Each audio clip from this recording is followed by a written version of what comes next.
جناب اعزاز سید صاحب، بنگلہ دیش کے نوجوان بے روزگاری سے جبر سے تنگ آئے اور انہوں نے شیخ حسینہ کا تختہ الٹا، وہ فرار ہو گئیں. کتنی امید ہے کہ اب آنے والی حکومت ان مسائل پر قابو پا لے گی؟ کیونکہ انقلاب سے تبدیلی آئی تھی نا، آج لوگ ووٹ دینے آ گئے.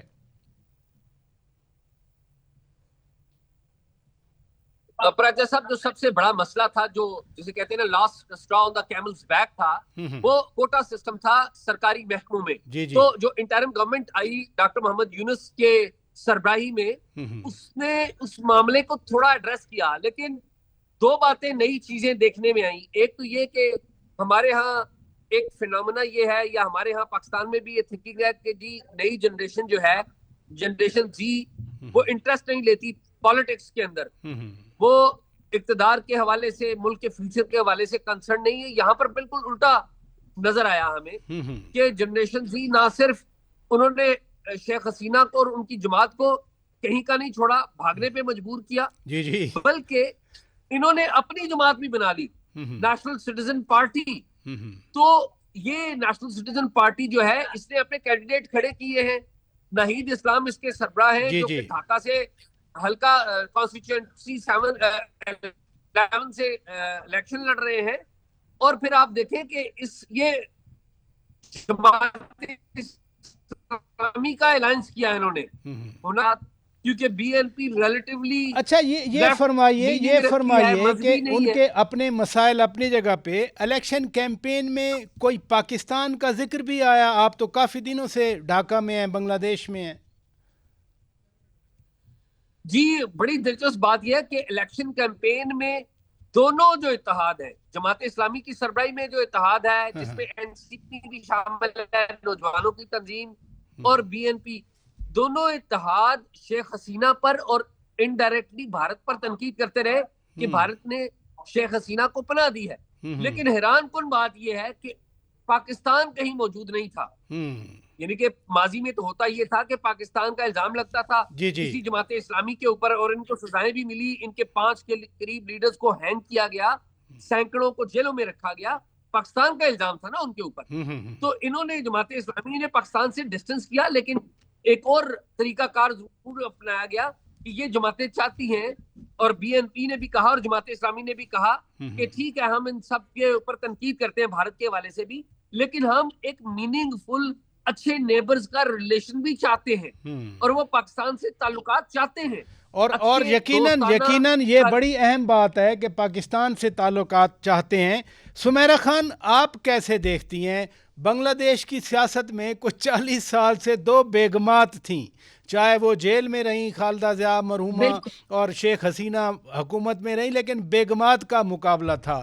ابھی ڈاکٹر شفیق الرحمان اور طارق رحمان، آپ کو کون نظر آتا ہے جو تھوڑا بہت انٹریکشن ہوا، جو ایگزٹ پولز آئے یا جو ارلی ریزلٹ جو بتا رہے تھے لوگ؟ پراجی صاحب، بہت انٹرسٹنگ ڈائنامکس ہیں یہاں پر سیاست کی.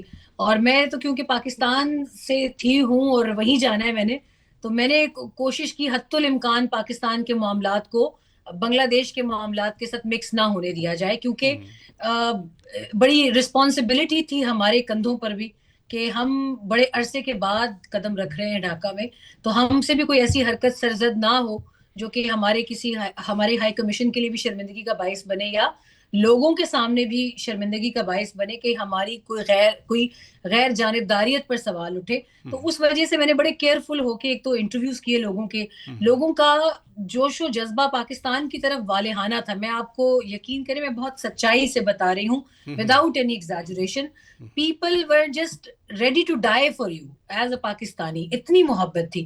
لیکن جب پالیٹکس کی بات آئی تو میں نے ہمیشہ وہی سوال پوچھا جو ابھی آپ نے پوچھا، لڑکوں سے، لڑکیوں سے، جو یونیورسٹی کے اسٹوڈنٹس ہیں یا پالیٹیشینز ہیں، میں نے ہمیشہ یہی پوچھا کہ جو بھی گورنمنٹ بنتی ہے اس سے آپ کی امید کیا ہوگی. تو نمبر 1 ان کے ایک سینئر صحافی کا سٹیٹمنٹ ہے میرے پروگرام میں آپ کے ساتھ شیئر بھی کر دوں گی. انہوں نے کہا سب سے پہلے ہمیں آزادانہ خارجہ پالیسی چاہیے، اور وہی وجہ ہے کہ جس کی وجہ سے ڈھاکہ کی سڑکوں پر اب آزادانہ خارجہ پالیسی کا ان کا کیا مطلب ہے؟ جی بالکل. آپ ڈھاکہ میں اگر پوچھیں گے نا کسی سے, میں نے پوچھا بھی یہ سوال 2-3 جگہ, دلی نہیں ڈھاکہ یہاں بہت بز ورڈ ہے. اس بز ورڈ کا مطلب وہ یہ بتاتے ہیں کہ پچھلی 17 سال کی جو گورنمنٹ تھی پلانٹڈ, اس نے اپنے بنگلہ دیش کو ایک سیٹلائٹ اسٹیٹ بنانے کی کوشش کی بھارت کا, ہندوستان کا, اور اسی وجہ سے ان کو شی واز آؤسٹڈ فرام پاور. اب now everybody who comes to power corridors, they have to listen to the rhythm of our heartbeat, and our heartbeat is for Bangladesh's betterment. تو یہ بڑا واضح جواب تھا ان کا, اور اس میں ایک بڑا خفیہ اور ایک بڑا خوفناک پیغام ایک اور بھی ہے پراجا صاحب, کہ یہ ریوولٹ صرف پھر 2024 کا نہیں تھا جولائی کا. بچے اس معاملے میں بڑا کلیئر ہیں, یوتھ یہاں کی بہت کلیئر ہے.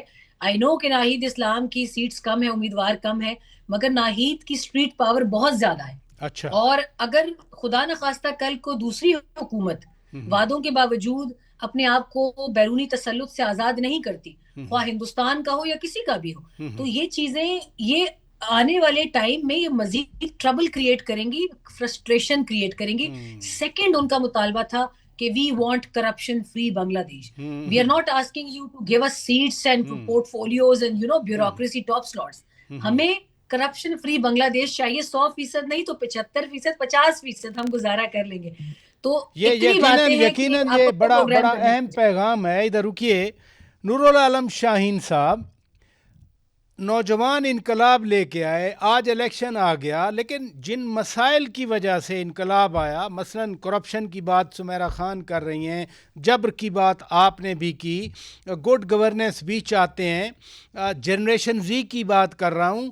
اگلی حکومت جو بھی بنے, یہ بنگلہ دیش کے عوام کا اپنا فیصلہ ہے, پوری دنیا کو ریسپیکٹ کرنی چاہیے, بشمول پاکستان, بشمول انڈیا, بشمول نیپال, شری لنکا, بھوٹان.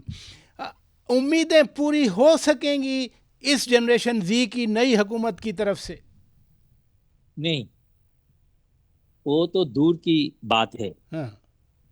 آپ دیکھیے, ہر جو فورن کنٹریز ریلیٹڈ ٹو بنگلہ دیش, among دی لاٹ, انڈیا کی بات یہ الگ ہے.